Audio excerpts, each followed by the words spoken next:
방과 후 여우 계단부 선배들, 오늘도 재밌게 들어줘.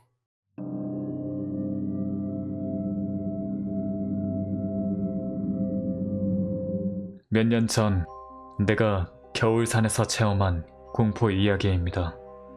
당시 대학생이었던 나는 산악부에 들어가 활동하고 있었습니다. 사이좋은 친구도 생기고 충실한 대학 생활이었죠. 산악부 중에서도 특히 사이가 좋았던 A와 B라는 친구가 있었습니다. 그 친구들하고는 동아리 활동 말고도 평소에도 친하게 지낼 정도로 깊은 사이가 되었죠. 당시 대학교 2학년, 취업 활동이나 졸업 논문까지 아직 시간 여유가 있었기에 이 학기가 끝나면 셋이서 여행을 가기로 했습니다. 당연히 산악부 2년이니만큼 등산을 떠나기로 했죠. 몇 번인가 겨울산을 올라본 경험은 있었지만 아직 우리는 스스로 산을 탈 수 있을 거라는 자신이 없었습니다. 그래서 애인의 고향집 근처에 K산을 오르기로 했죠. 3박 4일 예정으로 첫날은 애인의 고향집에서 묵고 그 후 이틀간 산에서 야영을 하며 지낼 계획이었습니다. 애인의 고향에 도착한 저희는 시내 관광도 할 겸 A의 안내를 받아 신사로 향했습니다. 등산의 안전을 비는 기도를 하기로 했죠. 지역에서 가장 크다는 신사에 참배를 하러 경내로 들어가려는데 비가 갑자기 발을 딱 멈췄습니다. 왜 그러나 의아하게 쳐다보는 우리에게 비는 기분 나쁜 시선이 느껴져. 이건 좋지 않은데, 좋지 않아 정말 하고 말했습니다. 겨울인데도 땀을 뻘뻘 흘리면서요. 비는 이른바 보이는 사람입니다. 평상시에는 딱히 그런 기색을 드러내지 않지만 무언가 큰 위험이나 기분 나쁜 것을 느끼면 이런 모습을 보이곤 했죠. 실제로 비가 내일은 나쁜 일이 있을 거야 라고 말한 다음 날 학교 천장이 무너져서 사망자가 나온 적도 있었습니다. 친한 친구 사이인 우리는 당연히 그걸 알고 있었기에 그럼 이제 돌아가서 온천이나 들어가자 라는 A의 제안을 따라 집에 돌아가기로 했습니다. A네 집은 온천 여관이었거든요. 집으로 돌아가는 도중에도 B는 영 어두운 얼굴로 무언가 오지 마라 하고 중얼거리고 있었습니다. A도 B가 걱정됐는지 괜찮아, 우리 할아버지한테 나쁜 걸 쫓아내는 방법을 물어볼 테니까 라고 말하며 귀를 푹 돋아 주었습니다. 정작 A가 집에 돌아와 할아버지에게 들은 방법은 큰 소리로 가이 하고 외치는 것이었습니다. 너무 바보 같았기에 오히려 분위기는 누그러졌고 우리는 온천에 몸을 담궜다가 다음날을 대비해 일찍 잠자리에 들었습니다. 다음날 날씨는 쾌청해서 등산하기에는 절호의 조건이었습니다. 우리는 K산을 올려다보며 흥분을 금할 수 없었습니다. 전날에는 걱정이 가득한 얼굴을 하고 있던 B도 그때만큼은 빨리 산에 오르고 싶다는 감정이 얼굴에 드러날 정도였죠. 우리는 아침 8시에 출발해 순조로이 등산을 개시했습니다.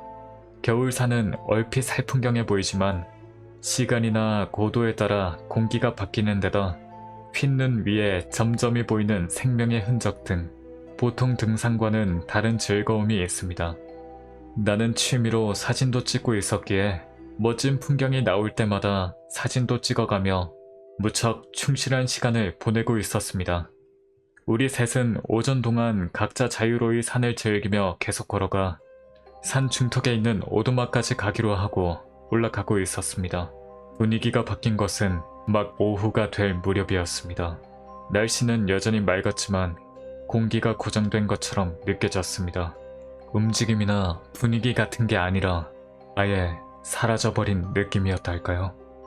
그때까지는 A가 선두에 서고 B와 나는 꽤 느긋한 페이스로 그 뒤를 따르고 있었습니다.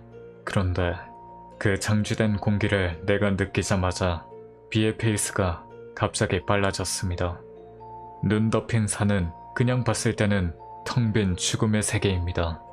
나는 이대로 A와 B와 떨어지면 큰일이다 싶어 서둘러 뒤쫓았습니다. 아무것도 없는 흰색 공간에 혼자 남겨져 방황하고 싶지는 않았으니까요.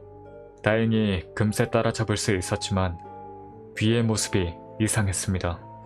A도 걱정이 됐는지 B의 상태를 보러 조금 내려온 터였습니다. B는 창백한 얼굴로 안돼, B한테 붙어버렸어. 안돼, 좋지 않아. 안돼. 라며 중얼거리고 있었습니다. 우리는 어제 그것 때문인가 싶어 서로 얼굴을 마주봤습니다.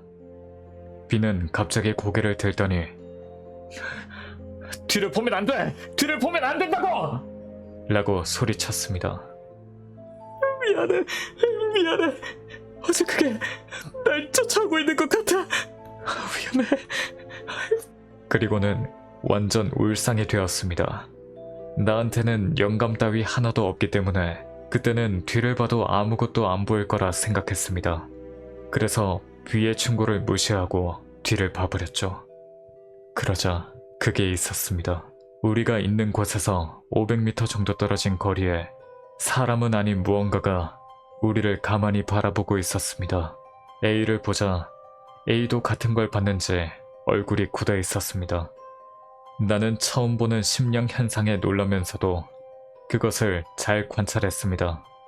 머리는 길고 검은 머리카락이 얼굴 전체를 뒤덮고 있었습니다. 겉으로 보기에는 조금 큰 사람 같았지만 흰 털이 온몸에 나 있는 건지 아니면 몸이 퇴색된 건지 희미하게 밖에는 보이질 않았습니다. 무엇보다도 기척이나 존재감이 분명히 사람의 것이 아니었습니다. 주변 세계나 분위기에서 완전히 붕 떠 있다고 할까요? 그것은 움직이지도 않고 가만히 우리를 올려다 볼 뿐이었습니다. 이상하게도 나는 그 시선에서 초록색을 느꼈습니다. 설명은 어렵지만 녹색의 시선이라고 밖에는 설명할 수 없는 것입니다. B는 안 되겠지. 이제 끝인 거겠지. 라며 반쯤 장난하고 있었고 거의 울고 있었습니다. B의 공포가 전염된 것인지 나도 A도 울어버렸습니다. 다들 우는 얼굴로 포기하지 마. 라던가 도망치자. 라며 서로를 질타했죠. 다행히 그것과 우리 사이에는 아직 거리가 있었기에 우리는 서둘러 산 중턱의 오두막으로 향했습니다. 오두막에는 언제나 사람이 있을 뿐 아니라 하산하려면 그건 옆을 지나쳐야 한다는 게 너무 무서웠기 때문입니다. 3명에서 30여 분간 페이스를 끌어올려 산을 올랐지만 그것과의 거리는 전혀 벌어지지 않았습니다. 딱 50m 정도 거리를 유지하며 우리를 뒤쫓듯 천천히 따라옵니다. 지금 와서 생각해보면 그것은 걷는 게 아니었습니다. 내가 뒤를 돌아볼 때마다 반드시 그것은 양다리를 세워 똑바로 서 있었거든요. 아마 쫓아온다고 하기보다는 등 뒤 50m 거리에 계속 있었다고 하는 게 더 옳은 표현일지도 모릅니다. 우리는 점점 정신적으로 쫓기기 시작했습니다. 얼마나 걸었을까요? A는 이쪽으로 가면 지름길이야. 라며 평범한 등산로를 벗어나 조금 가는 옆길로 들어섰습니다. 하지만 이게 실수였습니다. 가는 길은 여름철에는 관리인이 다니는 길로 이용되고 있었답니다. 하지만 겨울산에는 눈이 쌓여 안 그래도 가늘고 좁은 길을 더 지나가기 힘든 상태였습니다. 우리는 어느새 길을 잃고 말았습니다. 게다가 설상가상 그토록 맑던 날씨가 2시를 지날 무렵부터 갑작스레 바뀌기 시작했습니다. 끝내 눈이 마구 쏟아지기 시작했죠. 시간은 어느덧 오후 4시를 지나 우리는 약 3시간 가까이 그것을 피해 도망치고 있었습니다. 겨울산은 해가 빨리 집니다. 이미 해는 뉘엿뉘엿 넘어가고 기분 탓인지 눈은 더욱 격렬하게 내리는 것 같았습니다. 미아가 된 우리는 어느새인가 30도를 넘기는 급사면을 옆으로 걷다시피 하며 도망치고 있었습니다. 이제 더는 오두막이니 길을 찾을 생각 같은 건 뒤로 하고 단지 어떻게든 뒤에서 쫓아오는 존재를 피하려는 본능만으로 움직이고 있었던 것 같습니다. 하지만 무리한 행군과 스트레스는 우리를 점차 침식하고 있었습니다. 마침내 중간에서 걷던 B가 다리가 꼬여 넘어지고 말았습니다. 나도 A도 서둘러 달려갔습니다. B는 안 돼. 난 이제 안 돼. 걸을 수가 없어. 먼저 가. 따라잡히기 전에. 라고 헛소리를 중얼거렸습니다. 아마 그것의 기척을 B는 전날부터 느껴왔던 거겠죠. B의 피로는 심상치 않아 보였습니다. 페이스 배분을 잘못했던 것인지 탈수 증상까지 보이고 있었습니다. 현실적으로 B를 더 걷게 하는 건 불가능한 일이었습니다. 나와 A는 어찌할 바를 몰랐습니다. 나는 혹시 이대로 멈춰서 있으면 그것도 계속 50m 뒤에 가만히 있는 건 아닐까 하는 희미한 기대를 품었습니다. 나 자신도 슬슬 체력의 한계였으니까요. 하지만 그 희미한 기대는 바로 배신당했습니다. 그것이 처음으로 한 발 내디딘 것이었습니다. 매우 느린 걸음이었지만 우리를 절망시키기에는 충분했죠. 가장 체력이 남아있던 A마저 결국 그대로 주저앉고 말았습니다. 그것은 한 걸음 한 걸음 이쪽으로 걸어옵니다. 이미 거리는 50m 차이가 아니었습니다. 나는 절망에 휩싸여 이런 곳에서 죽는 걸까? 동사로 취급되는 걸까? 아니면 시체조차 발견되지 못하는 걸까? 하고 암울한 생각을 하고 있었습니다. 그러자 갑자기 무언가 중얼중얼거리고 있던 A가 일어섰습니다. 젠장 해볼 테다. 죽여버리겠어. 누굴 얕보는 거야 괴물 자식이야. 젠장. 이성을 잃었나 싶었던 순간 A는 할아버지에게 들었던 대로 큰 소리로 기합을 날렸습니다. 그 기합에 그것은 전혀 반응하지 않았습니다. 하지만 기합이 먹힌 걸까요? 아니면 큰 소리 때문이었을까요? 그것 위에 있던 잔설이 눈사태를 일으켰습니다. 그것은 수십 톤은 좋게 될 눈에 휩쓸려 하는 소리와 함께 눈사태 속으로 사라졌습니다. 그리고 그대로 아래로 흘러가 버렸죠. 남겨진 우리는 망연자실해서 뭐라 말도 못했습니다.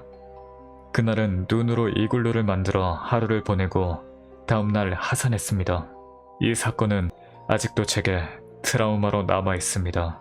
아직도 무슨 일이 일어났는지 전혀 모르겠습니다. 혹시 그것에 관해 아는 분이 계실까요? 역시 어른이 하는 말은 틀린 게 없어.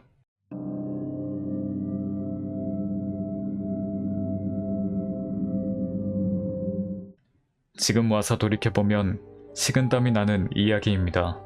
어린 시절 초등학교 1학년 정도일 때였습니다. 나는 사립학교에 다녔기에 전철을 타고 통학하곤 했습니다.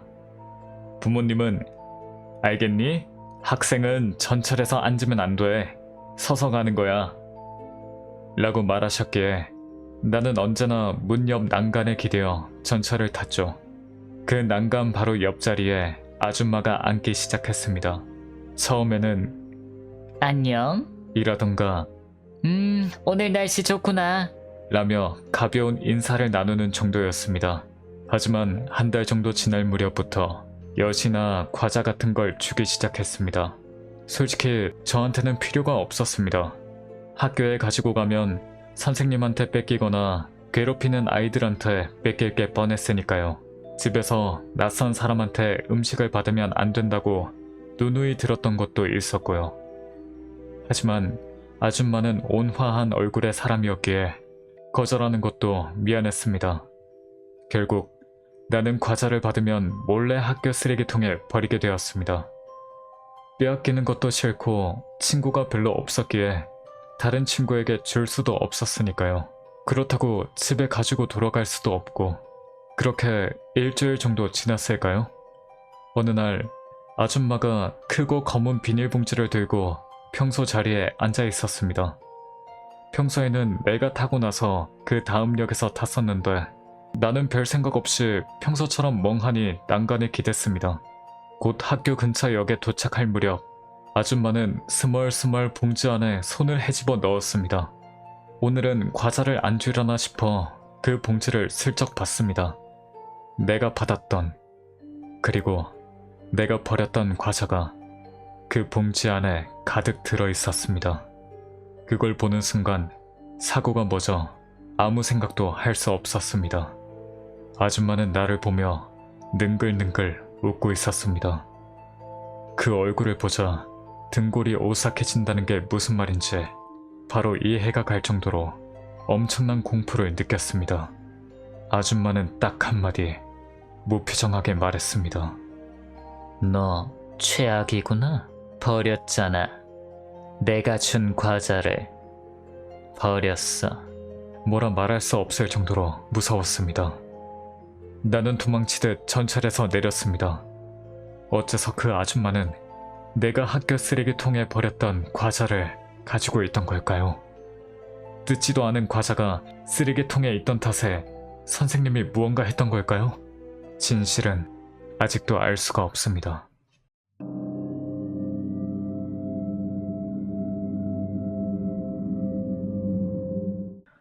내가 직접 겪은 일입니다. 나는 부동산 일을 하고 있습니다. 올 3월 후쿠시마에 출장을 갔다가 손님을 차로 데려다 줬습니다.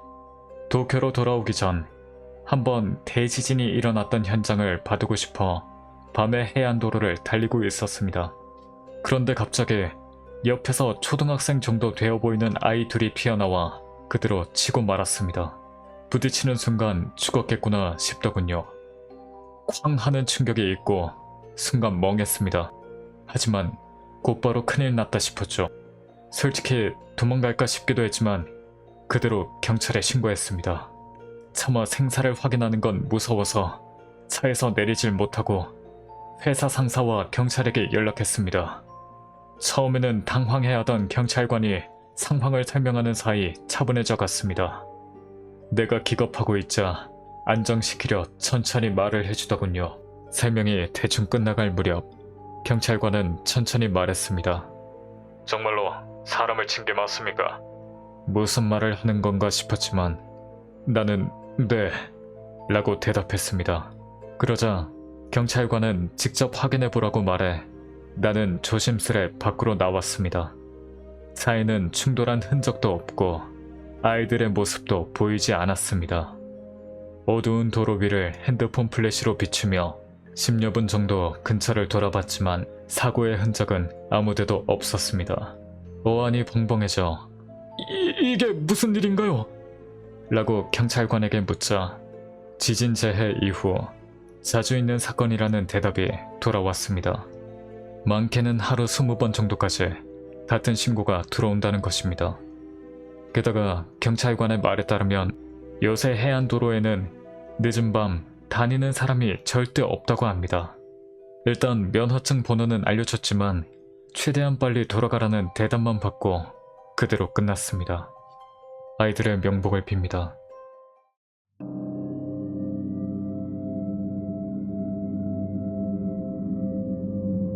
해체공사 일을 하고 있는 지인에게 들은 이야기다. 작업 현장에 도착하자 낡은 집이 기다리고 있었다. 한동안 사람이 살지 않은 듯 했다. 곧바로 해체 작업이 시작됐다. 하지만 장비 상태가 영 이상하더란다. 수리업자를 부르는 사이 작업원 한 명이 집 뒤에서 낡은 우물을 발견했다. 엄청 오래된 우물인데도 콘크리트로 지면이 굳혀져 있고 두꺼운 철뚜껑이 덮여 있었다. 그 위에는 부적이 잔뜩 붙어 있고 철뚜껑도 사람 한둘러는 열 수도 없을 정도로 무거웠다. 다들 우물의 흥미를 가지고 다가섰단다. 그리고 몇몇 사람이 부적을 떼어버렸다. 그날은 장비가 고쳐지질 않아서 일도 못하고 그대로 해산했다. 다음 날 작업 시간이 되었는데도 감독이 오질 않는다. 어쩔 수 없이 있는 사람들끼리 해체 작업을 시작했다. 그런데 한 명이 우물 쪽에서 도망쳐 오더란다. 새파란 얼굴로 우물 이라고 말을 더듬고 있었다. 다들 보러 가보니 우물의 철뚜껑이 조금 열려 있었다. 그리고 우물 주변 콘크리트에는 젖은 손자국과 발자국이 있었다. 작은 아이의 것인 듯한 크기였다. 우물 안은 바싹 말라 있었다. 다들 위험하다고 생각해 감독에게 연락을 했지만 갑자기 쓰러져 응급실에 실려갔다는 대답이 돌아왔다. 게다가 오후에는 작업원 2명이 갑작스러운 고열로 쓰러졌다고 한다. 다음날 신사에서 나와 불제를 받고서야 겨우 작업을 마칠 수 있었단다.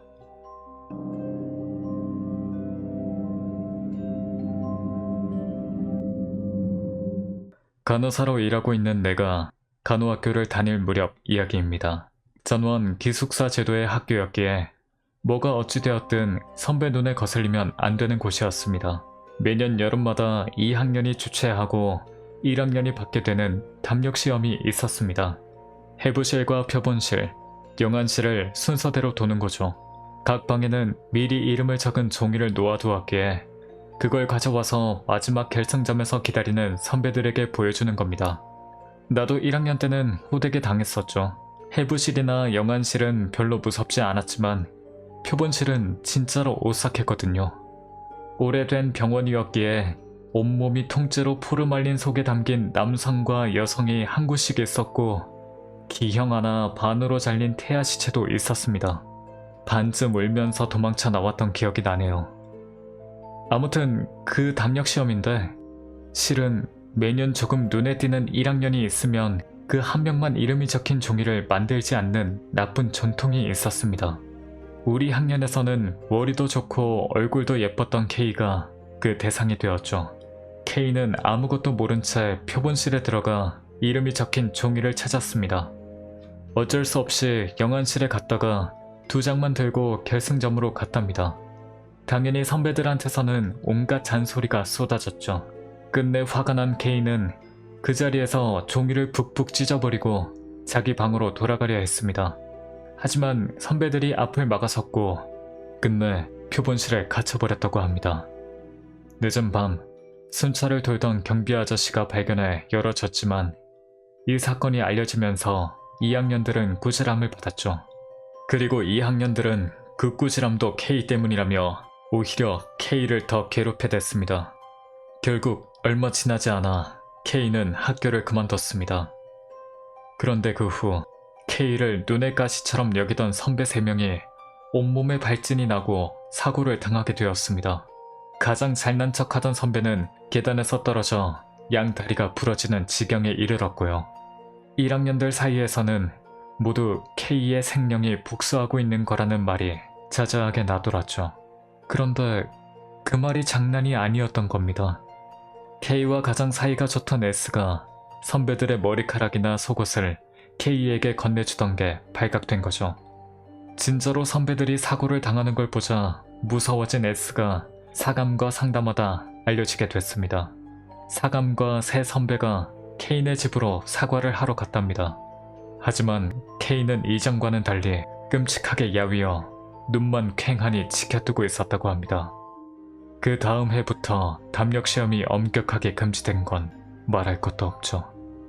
전부 실화입니다. 자, 오늘 방과 후 여우 계단부는 여기까지입니다. 다들 끝까지 들어주신 모든 분들, 모든 선배분들 너무너무 감사드리고요. 요즘 많은 분들이 날씨가 좀 덥다 보니까 에어컨 바람을 많이 쐬셔가지고 폐렴에 걸리시는 분들이 많다고 하더라고요. 감기라거나. 저도 걸렸습니다.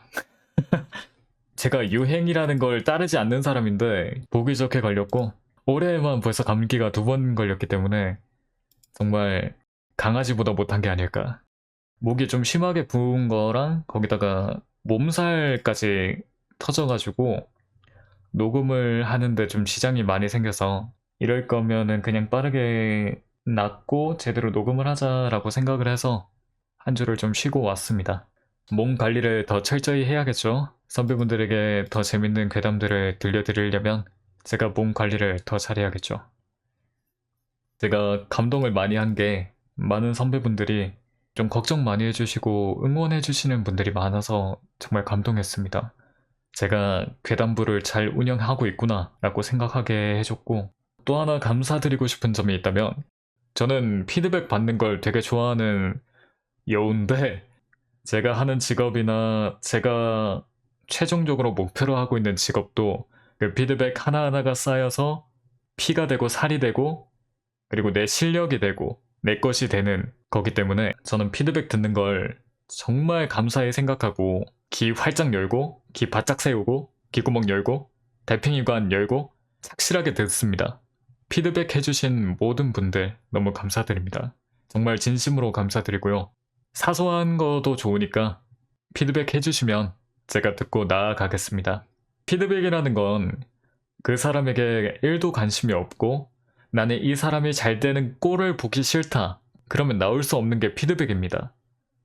그치만 저한테 피드백을 해주시고 이런 점은 개선해달라. 아니면 이런 점은 별로다. 빼달라. 이런 식으로 피드백을 해주고 건의를 해주는 건 날 좋게 봐주시고 그리고 내가 개선이 되었으면 하니까 나올 수 있는 좋은 말씀이다. 선배들이 보기엔 내가 너무 아쉬운 거야. 그러니까 그 아쉬운 마음에 그렇게 말씀을 해주시는 게 너무 감사합니다. 전 피드백이라는 걸 돈 주고도 못 받는 게 피드백이라고 생각을 해요. 아직 목이 완전히 돌아온 게 아니라 가지고 오늘 낭독하는데 좀 별로였네요. 다들 감기 조심하시고요. 갑자기 또 추워지기 시작하네요. 갑자기 기온이 내려가니까 다들 감기 조심하시고 다음 방과 후 계단부에서 만나겠습니다. 다들 감사드립니다.